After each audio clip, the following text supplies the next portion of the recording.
ప్రస్తుతం సోషల్ మీడియాలో ఎక్కడ చూసినా వరుస విషాదాలు ఇక చోటు చేసుకుంటున్నాయి. ప్రస్తుతం టాలీవుడ్ ఇండస్ట్రీలో సైతం చాలామంది నటీనటులు గత కొన్ని రోజులుగా కన్నుమూస్తున్న విషయం మనం చూస్తూనే ఉన్నాం. అయితే ప్రస్తుతం మరో విషాద వార్త సినీ పరిశ్రమను కుదిపేసింది. ప్రముఖ కమెడియన్ సుధాకర్ కన్నుమూయడం నిజంగా అందరినీ బాధించిందనే చెప్పుకోవచ్చు.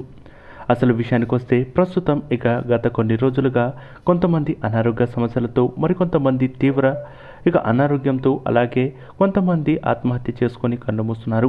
ప్రముఖ దర్శకులు, నటీనటులు ఇలా చెప్పుకుంటూ పోతే కన్నుమూస్తూనే ఉన్నారు. అయితే ప్రస్తుతం మరో విషాద వార్త అందరినీ కలిచివేసింది.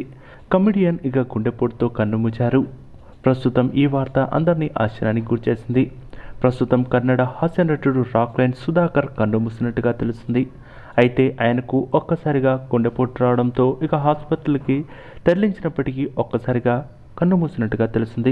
కొన్ని రోజుల క్రితం ఆయన ఫీవర్తో బాధపడుతూ ఆసుపత్రిలో చేరారట. చాలా రోజులు ఆయన పోరాటం చేస్తూ ఈరోజు గుండెపోటుతో కన్నుమూసినట్టుగా తెలిసింది. ఈ వార్త విన్న ప్రతి ఒక్కరు కూడా షాక్కు గురయ్యారు. ప్రస్తుతం ఈ వార్త అందరినీ షాకింగ్కు గురిచేసిందనే చెప్పుకోవచ్చు. ఏది ఏమైనప్పటికీ ఈరోజు 10 గంటల సమయంలో ఆయన కన్నుమూసినట్టుగా తెలిసింది. గత కొన్ని రోజులుగా చాలామంది చిన్న పెద్ద అనే తేడా లేకుండా గుండెపోటుతో చాలామంది కన్నుమూస్తున్నారనేది అందరికీ తెలిసిందే. కన్నడకు చెందిన సుధాకర్ బెల్లి మొడుగులు చిత్రంతో నటుడిగా వెండితెరకు పరిచయమయ్యారు. ఎంతో పేరు ప్రఖ్యాతులు సంపాదించుకున్న ఈయన ఇలా హఠాత్తుగా గుండెపోటుతో కన్నుమూయడంతో అందరూ షాక్కు గురవుతున్నారు.